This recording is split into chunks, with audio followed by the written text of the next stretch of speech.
त्रिदेव बनारस की दुकान में हम मौजूद हैं और इस वक्त आप देखेंगे हमारे साथ आनंद जी हैं, शुभम हैं और इन लोगों ने भगवान श्री राम के लिए अयोध्या के लिए बड़ी सुंदर साड़ी तैयार की है जिसमें संपूर्ण रामचरितमानस है तुलसीदास जी का, यानी कि भगवान श्री राम के जन्म से जुड़ी हुई एक एक कथा है और उनका राज्याभिषेक किस तरह से हुआ वो सब कुछ है। तो शुभम ये बताइए क्या इसके पीछे मकसद रहा आप लोगों का इस तरह की साड़ी तैयार, और आपने एक ही साड़ी क्यों तैयार करवाई?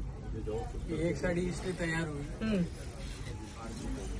कि बस ये मेरे प्रभु राम को इस साड़ी समर्पित हो जाए और ये साड़ी किसी को ना जाए और किसी को नहीं जाए और किसी को नहीं। यहाँ पर हम देख रहे हैं भगवान श्री राम के जन्म से लेकर, देखिए जन्म से लेकर उनके राज्याभिषेक तक का पूरा इसमें खांचा है।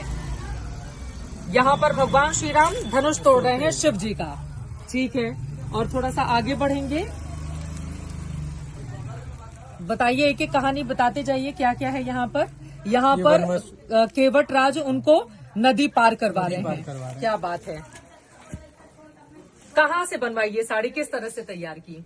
ये साड़ी बनारस में तैयार हुई है। हाँ। ये जो इसका कपड़ा प्योर सिल्क है। ये प्योर सिल्क है, प्योर सिल्क से तैयार हुई है साड़ी। इसमें साड़ी में जो चित्र है इसमें 1800 ब्लॉक है। अच्छा, 1800 ब्लॉक में ये साड़ी इसमें हुई है। 1800 ब्लॉक है। 1800 ब्लॉक टोटल 6.5 मीटर की साड़ी में। शुभम बता रहे हैं 6.5 मीटर की साड़ी में 1800 ब्लॉक हैं और जो ब्लॉक बना उसको आपने फिर गंगा में विसर्जित कर दिया। क्यों आनंद जी, क्यों किया ऐसा? कॉपी नहीं बन सके, ये खाली एक ही साड़ी बनी है प्रभु श्री राम के लिए, और अगर ब्लॉक रहेगा तो दूसरी साड़ी कॉपी हो जाएगी, इसलिए हमने पूरा का पूरा ब्लॉक को ही गंगा जी में विसर्जन कर दिया। ब्लॉक और उसके चित्र के लिए जो स्केच बना था सब कुछ आपने विसर्जन कर दिया। लोग आएंगे राम भक्त, वो तो कहेंगे हमें यही साड़ी चाहिए। ये साड़ी तो खाली एक ही है, वो प्रभु श्री राम के लिए, ये भक्तों के लिए नहीं है। तो जब डिमांड बढ़ जाएगी तो फिर क्या करेंगे आप? जब लोग देखेंगे कहेंगे हमें तो यही साड़ी चाहिए। ये साड़ी तो दीदी खाली एक ही बनी है और एक ही रहेगी, ये सिर्फ प्रभु राम के लिए। तो इसको लेकर आप लोग अयोध्या जाने वाले हैं और वहाँ पर श्री राम को आप इस साड़ी को समर्पित करने वाले हैं। यहाँ पर मैं देख रही हूँ, यहाँ पर राम जी हैं और रोती हुई एक स्त्री की तस्वीर। यहाँ पे मुझे लग रहा है ये सीता जी हैं। ये जा रहे हैं ये जो वो हुआ अच्छा, जो यहाँ पर उनको अग्नि में परीक्षा देनी पड़ी थी, ये सीता जी की परीक्षा हो रही है। यहाँ पर आप देख रहे हैं पुष्पक विमान है, ये पुष्पक विमान नीचे है। और थोड़ा सा आगे बढ़े, राज्याभिषेक की बारी कहाँ है, पहले यहाँ पर देख लेते हैं थोड़ा।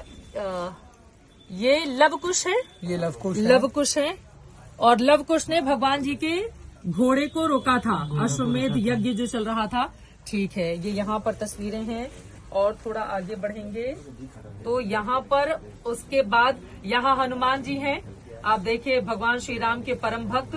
और यहाँ पर आप देखेंगे राम जी का पूरा दरबार सजा हुआ है। ये राम जी का पूरा दरबार सजा हुआ है, यानी कि उनके जन्म से लेकर और राज्याभिषेक तक की ये पूरी तस्वीरें हैं। राम दरबार लोग अपने अपने घरों में रखते हैं। हालांकि अयोध्या में श्री राम लला छोटू से 5 साल के विराजमान होने जाने हैं और उसके ऊपर वाला जो माला होगा, यानी कि प्रथम मंजिल, वहां पर भगवान श्री राम का राम दरबार होगा बिल्कुल इसी तरीके से। लेकिन प्राण प्रतिष्ठा 5 साल के राम क्यों होने वाली है और 5 साल के राम इस साड़ी के बिल्कुल शुरू में आपको दिखाई दे जाएंगे इन स्थानों में।